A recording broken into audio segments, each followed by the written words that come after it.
Can you Hello. hear me? I can hear you now. How are you? I'm great. How you doing? Good. You pronounce it Shanna, right? Yeah, like banana. Yeah.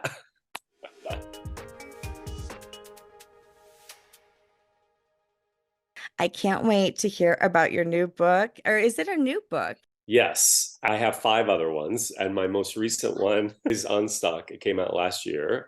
They're all creative manuals and how to get unstuck or get out of our left brain into the right hemisphere. Yeah, they're all different insights about the creative process. I think being stuck is probably most people's issues, Mm. especially I think after COVID. Did you find that? I mean, I didn't have that so much during COVID. I mean, but I do think you're right because I think COVID brought up a lot of stuff for people where maybe they realized I'm not doing what I want to be doing. I'm not maybe being more intentional about my life or the things that I really wanted to do. I put on the back burner, and now COVID was a reminder we don't have time. The circumstances of life can like force its hand at any moment and create a reckoning. And so I think it made people realize like, wait, why am I doing the thing that I'm doing?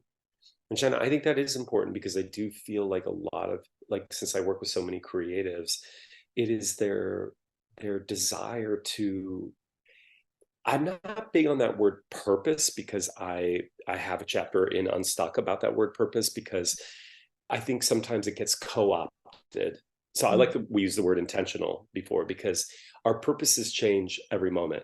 Right now, like if I'm intentional about being with you and uplifting an audience or a listener, but that purpose is going to change when I'm done and I'm going out the door and heading toward Mm. my day, right?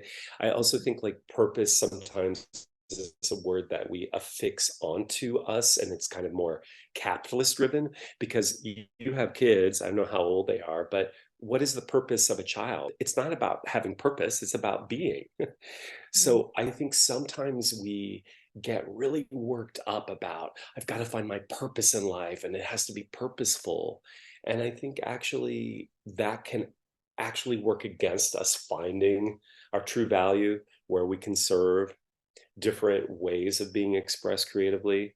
And it wants to change. I think we get stuck on like it has to look the same all the time. Doesn't. God, we get stuck on so many things. I was just thinking just the words themselves. Yeah, the You know, words, the labeling. yeah, yeah, for Yeah. sure. Wait, Well, were I you think always this smart? I mean, it's funny because I used to think I was so dumb, and I Mm, still kind of, I don't ever tell myself that anymore. Like, you know, but I used to think that I was book smart, but not street smart, not like, but now I realize like my intuition or my insight, not that I'm smart, but my insight comes from meditating and like just having a different, maybe understanding of the creative process that maybe can help illuminate people who are stuck. wow, You you're know, so positive though. But and would you start by maybe telling me a little bit about who you are and where you came from and oh what were you gosh. like as a little Anthony? Well, a short story is I grew up in the Midwest in Indiana. And, I guess when I look at my life, I was always very creative. And I was also always sort of, my role in the family has always been like the mediator. And so I Mm. always feel like I was always on a very spiritual quest, even at a very young age. My relationship to spirit or just I would dwell like I think kids do. They dwell in another world. You know what I mean? Mhm. And as we progress and we get older and we start listening to the left brain, we kind of pull ourselves away from that knowing or that imagination and that domain. And I guess at some level, I think that that's part of the journey that we're all on. Sorry, I'm going off on like a philosophy I have, but like I think life is about trying to come back to who we were as kids, which Uh, is more connected to some other awareness than just the labeling binary world we're the structured world we're living in, right? And so yeah, I was an actor. I lived in New York. I went to school in London and then I moved to LA 25 years ago and I started working, I was still acting, but then I started working with creatives and actors and then over the last 10 years I have schools all over the world and I feel like the work and the writing that I do in my books is not just for actors, like Mhm. homemakers and moms and people in the military like will Right. seek me out and be like, "Oh my God, I read your book and it really changed my Mhm. perspective on the creative process." You can use like any of this work, I think, in any part of your life, no matter who you are. Well, I think like it's great that you said this, we were talking about labels because relationship, how many kids do you have? So I have 4, 26 Oh to my, 11. oh my gosh. You have a 26-year-old?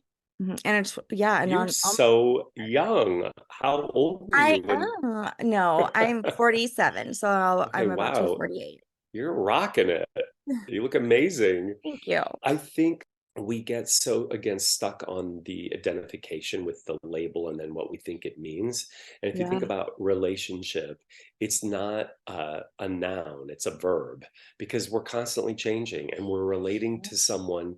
How you are now at 48 is different to how you're relating to your kids and your family and your in-laws than when you were 40. Mhm. And I think we have a I just think we get really stuck in life in we call something a name and then we have a very strong picture of what we think it's going to look like and then we see a media representation which is not real about what it's supposed to look like and then if you get this thing then la your life is happily ever after and that's a Yep. fiction and I think people are often their lives are really they're unsatisfied because their life does not match the picture.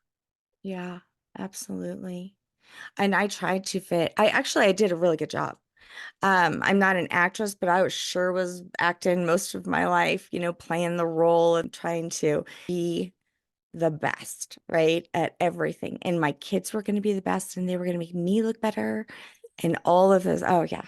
How I did that work out? Yeah. To realize like it's also we're projecting onto people this idealized mythology about their life and then trying to it's like it's compare and disparism in a way but you're only seeing a little sliver of their pie we're not seeing you're not seeing when they go it's like this is why social media is so maddening to me because we see the curation of a 30-second or a 1 minute summation of their life that's like hashtag Ibiza hashtag whatever Super Bowl you know what I mean and then you're not in their life 24/7 and the absolutely. common variable is we're all human beings we're all fragile we're all vulnerable we're all stumbling towards some ending to a new beginning again and nobody has it figured out nobody No, so I hate those fake, family photos. I'll look at them sometimes of my friends and I'm like, dude,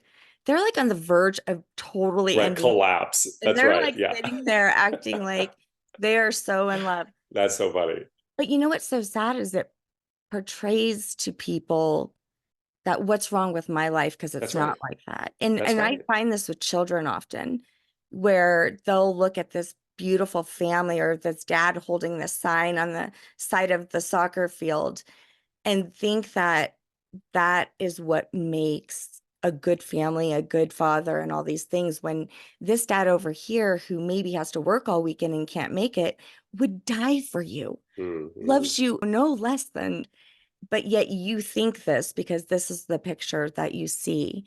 And hmm it breaks my heart because I think it's not very authentic.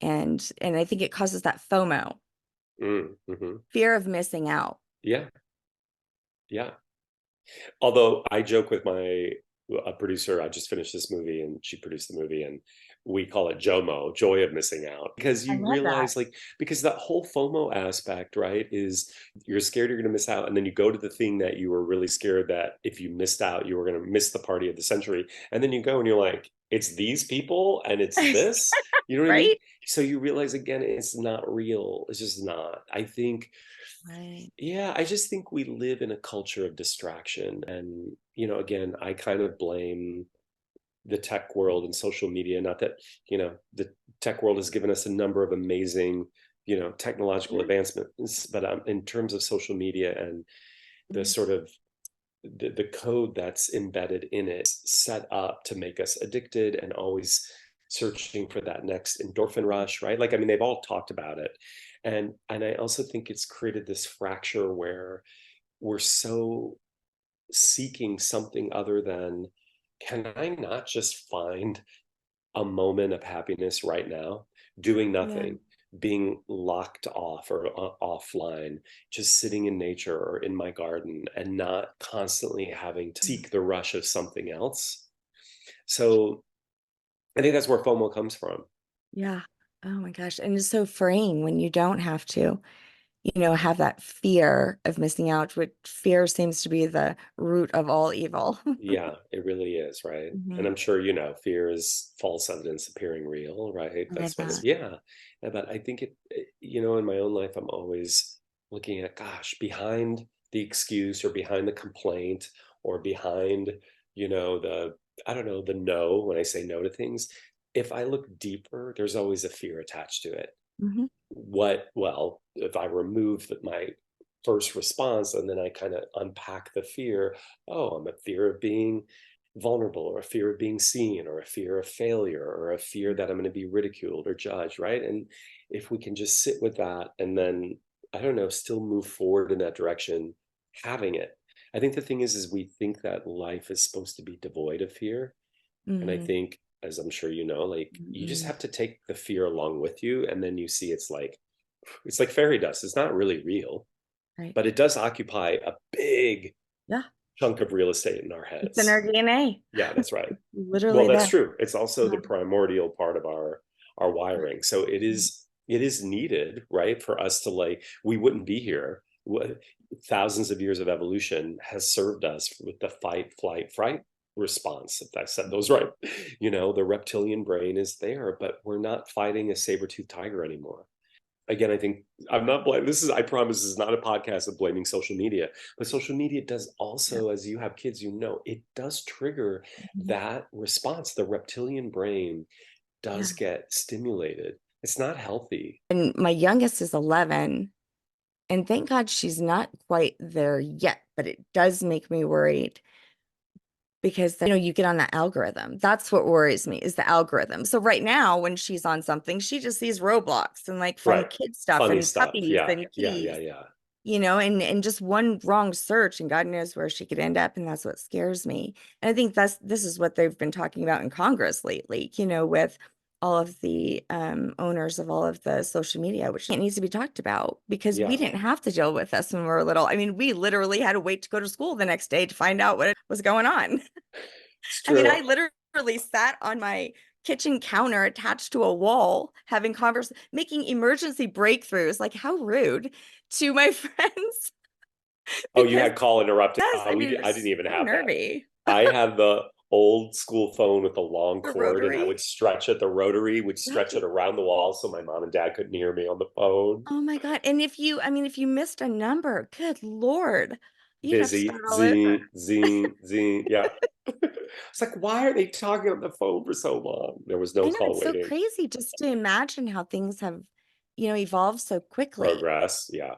Right, which is why people shouldn't be so stuck because you just don't know what's going to be in 5 minutes from now.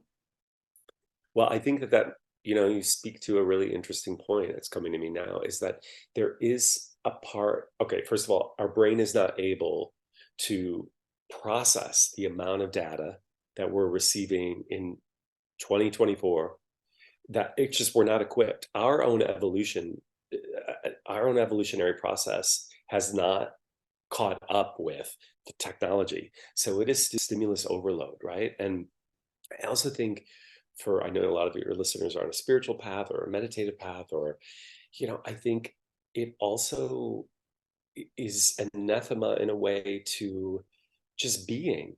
Like, I think we're, we have such an addiction to stimulation now that it's really can bring up a lot of anxiety when people are just being. But there's a lot of science that proves, like, for me, in terms of working with creatives, we're at our best when you go for a walk without listening to a podcast, although I'll listen to yours.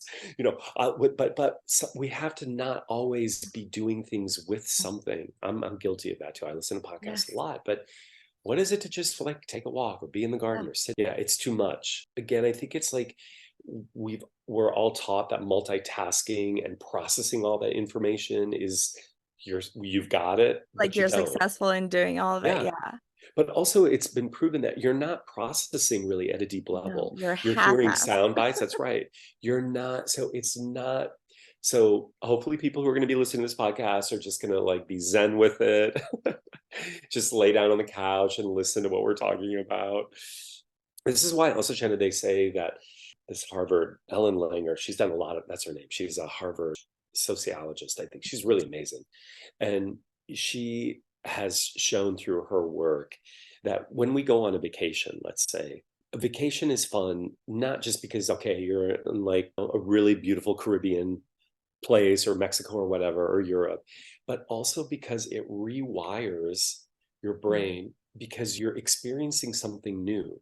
So you've disrupted the way you habitually see life and how we are programmed. Like if you drive, this is one of the things that she recommends. If you drive to work every day, she says, and you take the same route, she says, just by giving yourself permission to go a different route, even if it takes a little bit longer, will re-stimulate a different neural groove because she talks about it as noticing things. yeah. And noticing things creates a space of possibility, potential, Mm, hope. Yeah, it's really simple yeah. processes that I think are I available like to that. all of us. You know what I mean? Yeah, because half the time you're driving to work and you're like, how did I even get here? Yeah, I don't you're even not. remember because you're so in your That's head, it. which You're is so dangerous. completely unconscious. I know. That's right. We're not here, so to Yeah, speak. right. I love your sign there. It says more peacemakers, healers, restorers, storytellers, and lovers of all kind. The planet. Aw, it's gonna make me cry. That's My kind of best friend got me that and I love it. And I used to not use my own background, but I I just love it love so it. much. That's And like my mission. me too. Me You know, too. I just came back from I just finished this movie we shot in Greece and Canada and India and Taiwan and South Africa and Oh, Namibia. Yeah, and they're all love stories that then culminate in a climate crisis.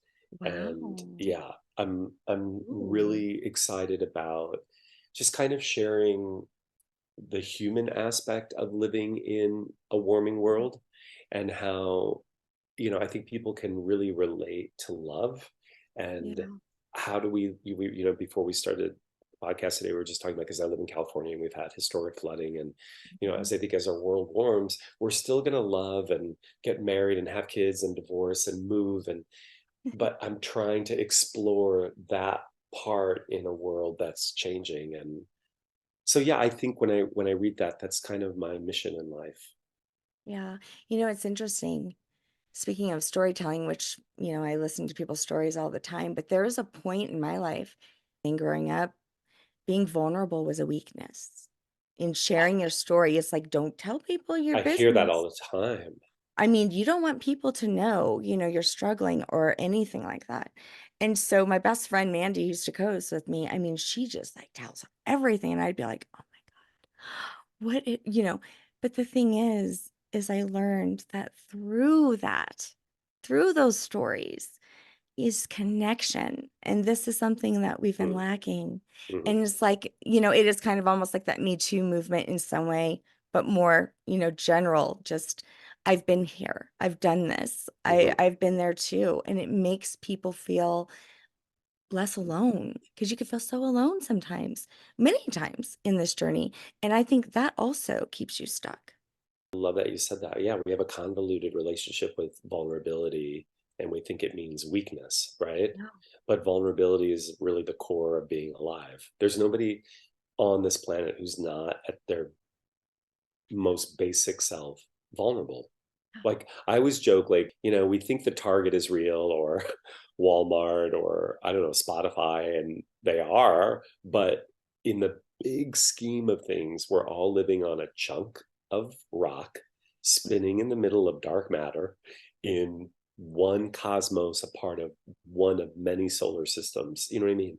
Mhm. So in 100 years, everyone we know right now, including you and I, will no longer be here, and a Mhm. new generation or a new existence will begin for a new group of people. And I think Target as we know it won't be here either, right? And so these things that Probably.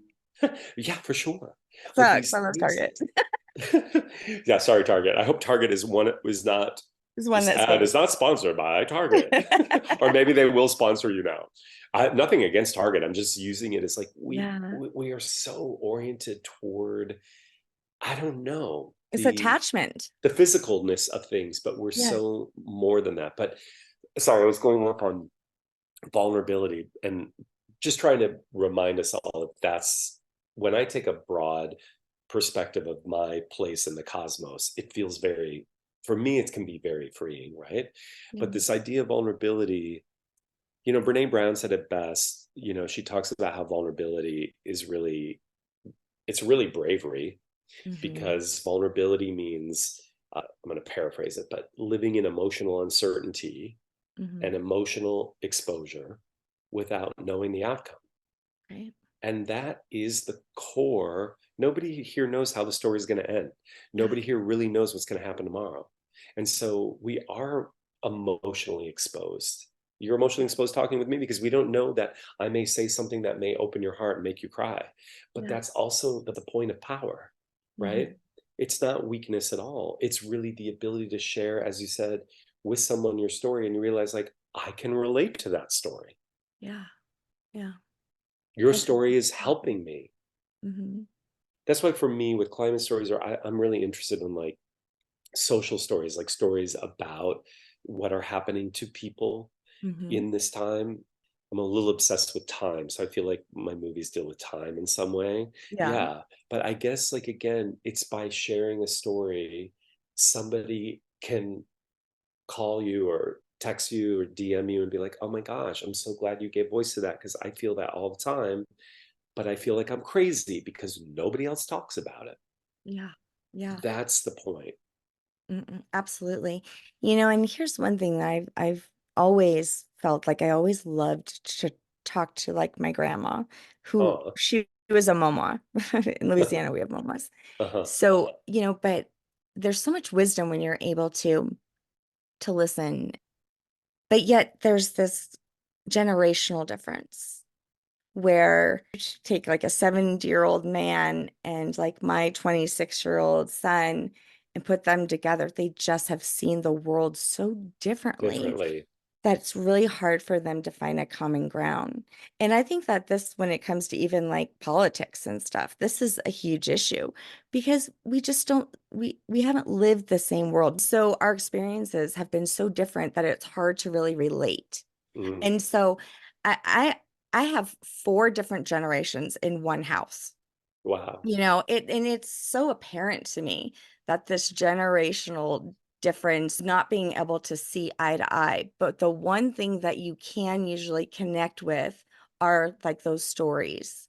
And Hmm. I think it's very important for the older generations to support these younger generations instead of saying, in my generations, we did this and worked until then and did this. Like that's not really being vulnerable, Mm, right? That's hmm. just, I'm better than you. Why aren't you doing it my way? Right. Right. Like, I'm sure that that man also, faced challenges that could really, really inspire, or connect with somebody. But I think that connection is so missing between generations, Yeah. I mean, also just between people, people. even like you kind of were talking about that. I mean, it's incredible. You have four different generations, so you're learning a lot that way. But what jumped out at me, what I'm kind of working on is I'm realizing, like, the divide that's happening, not just in our country, but everywhere.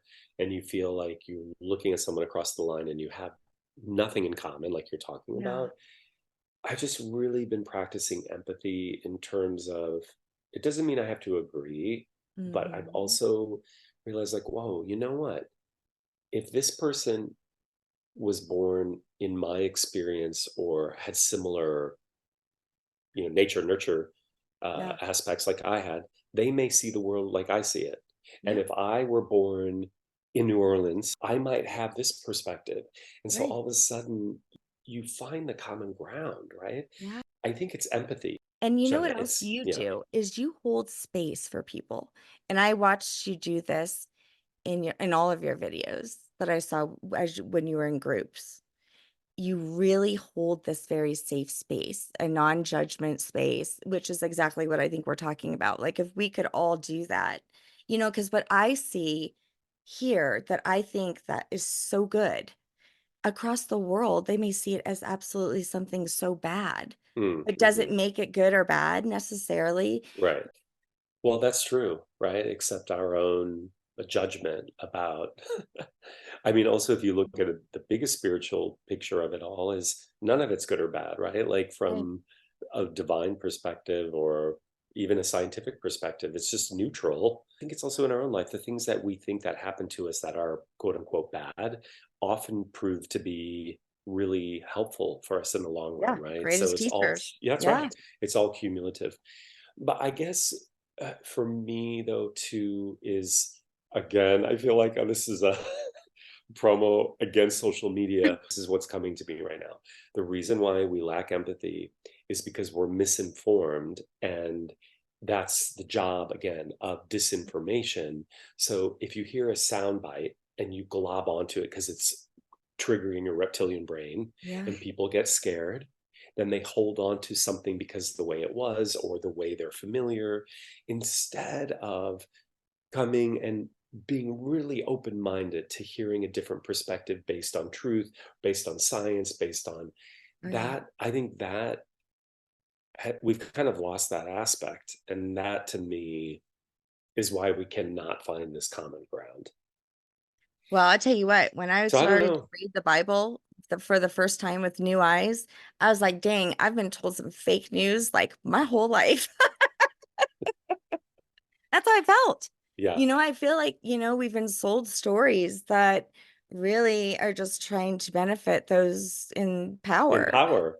That's and it. who want to be in control. So That's right. truly, I mean, everybody can look at any scripture and have a totally different perspective. Interpretation. Yeah. Absolutely. Yeah. So I think that that inner journey is so important, to kind of shed all the conditions, everything you've been taught, and Yeah. start to live by your own experiences and find your own truth, That's right. And right? also, like, I think the thing is when you start to do a deeper dive on, like, I don't want to say religion because it's so, again, triggering for people, but uh, sacred text or philosophy Yeah, or, religious doctrine or whatever, you start to see they're really writing in symbology and metaphor and absolutely. simile. And Allegorical. Yep. that's right, allegory, great word. And from there, wow, like they're all the same. Yeah. Then you see, oh, Islam is not different from Christianity, is different, not different from Judaism, is not different from Hinduism. The core tenets of the teachings are the same. And we are the same. We are Yeah. the same, but you're right, it's been co-opted by power. An organization makes money by teaching it this way, and it's often fear-based or exclusionary. Mm-hmm. It seems quite rudimentary when you look at the challenge. I think, like, when I look at like what we face in life, I'm like, well, it's just really like low level thinking. If we just kind of Mm. raised it up a little bit, we'd get past the most basic interpretation of Right. things. That's Right. something that I think in the business that I'm in as well is when I find an artist is up against something and the feedback they get is very basic or it's like a buzzword that's used all the time. I'm like, that's low Yeah. level thinking. Let's just come up with an original idea. You know what I mean? Yeah. So I Yeah. love that you brought that up. Yeah, it's allegory. You really are fighting against it because all of these things are really hardwired within us and That's have right. been for generations. I feel like for the first time, we're able to find this sovereignty for ourselves without being called a heretic Right.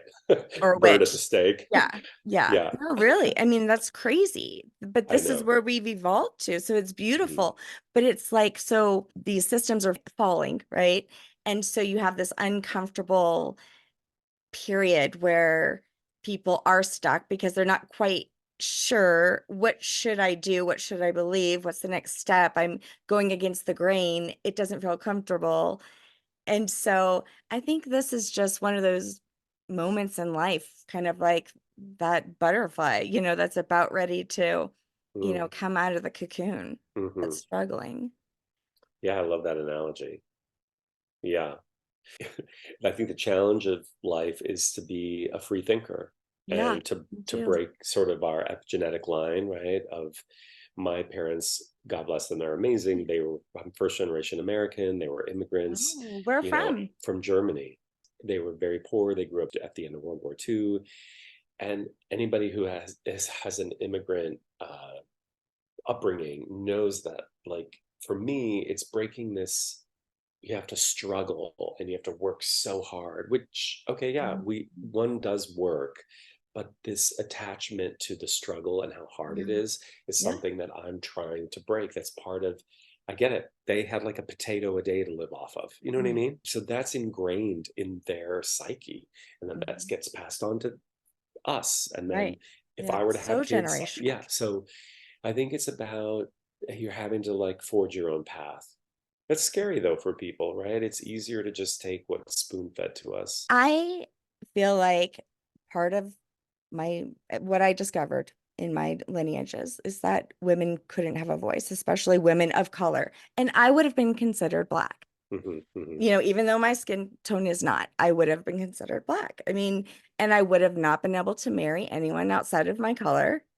And my father was probably white, and he wouldn't have wanted me to marry any. So, I mean, we're talking, I would have been a single mother with no voice, and the only thing I had was my children in the church. And then it made sense to me why, I am who I am. And so that's when I just said, no, this stops with me, and my daughters will not, know that life. They will, own their way in life and have their own experiences rather than Hmm, living by what everybody else told them to be. hmm. You probably were a witch in a previous life. Oh, absolutely. And I had Marie Laveau in my tree. So, this is coming through. Wow. And in the 1800s, she was a woman of color that was feared. Can you imagine how much power that is? Oh, wow. So I grew up thinking she was the boogeyman. Now I'm like, You're like, she was a goddess. yeah, Yeah, that's funny. But I was just going to say, I mean, you're right on. You're doing what you, I'm not going to use that word purpose, but you're finding your own way, which is really important, you know? yeah, yeah. Yeah, that's Right. beautiful. And there's so much sovereignty there. You feel free. You no longer feel stuck. That's right. But I'll give you an example. My son, he's 26. He had everything going for him in high Hmm, school. He was hmm. living up The dream. to all of the dreams of Okay. his parents, his grandparents. I mean, he was going to be a baseball player before he was born. Hmm, How fair is that? I even chose his religion before I was born. Just think about that. Most of us do. How fair is that? You're going to hmm, choose someone's beliefs before you even met him? hmm, hmm, You're going to choose his sport. You can decorate his entire room, even by a college, because that's your college. You hmm. don't even know this child. And so he really did well. And his senior year, his arm went out. And after high school, when he couldn't play, he didn't go to college. And he basically looked at me and said, "Which base do I go to, Mom? Coach Uh, me. uh-huh. Where's my fans? I don't feel loved." And it just broke me. I was like, holy shit, what did I do? What did we do? Not Hmm, just even me, the hmm, family, the community, hmm. your teachers, your coaches, society. And then all I could do was give him the space to find out who he was. Wow, Shanna, I mean, that's a incredible story in terms of, first of all, I love that. Yeah, like you chose, I never thought about it that way, but we do. We choose their identity in a way, right? Like we choose what they wear, how they look. For a lot of people, it's almost choosing their gender if they don't identify with that gender, you know what I mean? But, certainly their religion, that's hilarious. I never really thought about it. Yeah, you're like, you're my son and you're going to be baptized. You know what I mean? They may be like, I feel like I'm one with, Buddhism or whatever, and their freedom to explore. But, you're just part of the structure of a society that says that's the way it's done, right? And I do think, like, it sounds very similar to, I was a swimmer and Mm. I think a lot of famous athletes have talked about that, and a lot of them who have, let's say, had Olympic success, and then that part of their life is over, they're completely lost because their whole life was prepped for them to get this achievement, and then they got it, or they didn't get it, and then their Yeah. life falls to shit. So I think you need to just be gentle with yourself, and also he's in his early 20s, he's figuring it Mhm. out, you know, and Yeah. it may take some It time does a for lot of him. undoing. Yeah, Yeah. undoing, and then like Mhm. letting what his muses present itself. Yes. Yeah, we often, this is kind of why this is a lot of my work, is like we do things because we're told we have to do them without realizing, is that even what I want to do?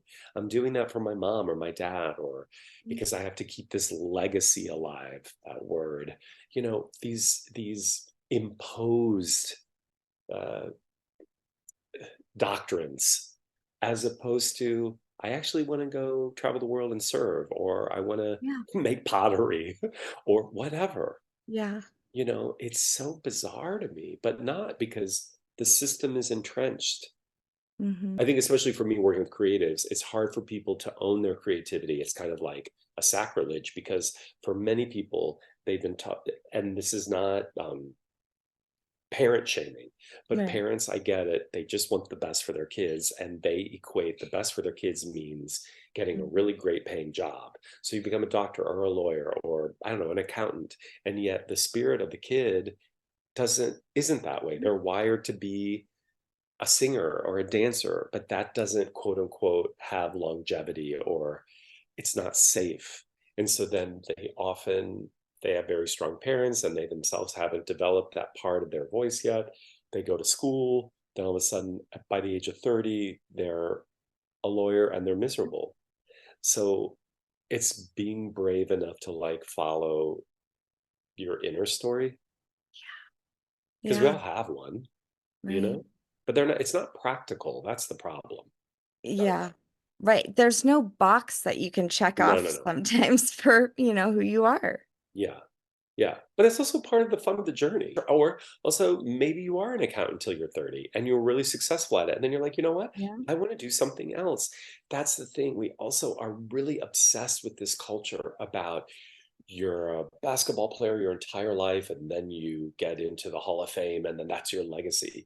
But maybe when you're done Mm. playing basketball, you want to go open, I don't know, an engineering program for kids. I Right. don't, Or go to it's, college. yeah, or whatever. Yeah. I think we're very myopic in only one career path. It's Mm-hmm. weird. The cool thing about living today, we have access to so many different things that we can do. Yeah. You know what I Totally. mean? So Mm-hmm. it's not like, Especially women. Whew. yeah, yeah, So it seems like there's more opportunity today than there has ever been for all. for But sure. I'm a different mom today, right? And so with Yeah, my than younger you were one, she 20 got years a ago. little Yeah, bit luckier than, yeah. than the fake mom. You're, and it's kind of, we've come full circle. Like the top of this show, I guess, was all about, we transform beyond our labels. We're not Yeah. the same as we were 2 minutes ago, an Mm. hour ago, 10 years ago. And we have to be brave to keep stepping into the new you that's calling us. Yeah, be brave and be authentic. It Yeah, does take a little bit of bravery to be a real. lot. It takes a lot. Yeah. It Yeah. takes a lot. Tell everybody where they can find you, where they can get your book, plug yourself. Yeah, thanks, guys. If you're interested, I mean, you can find all my books on Amazon. I mean, I've like, the breakout book is called At Left Brain Turn Right, but also like my latest book is called Unstuck, and it's really for creatives. It's really helping people get unstuck in their lives. So you can find me at www.anthonymeindl.com, or like I said, all my books are on Thank you Amazon. so much, Thanks, Shannon, for Anthony. having me. Anthony was in the house. Thanks, Shannon. It was really fun. Okay, God take bless. care. Keep on keeping Thanks. on. Okay, bye. Bye.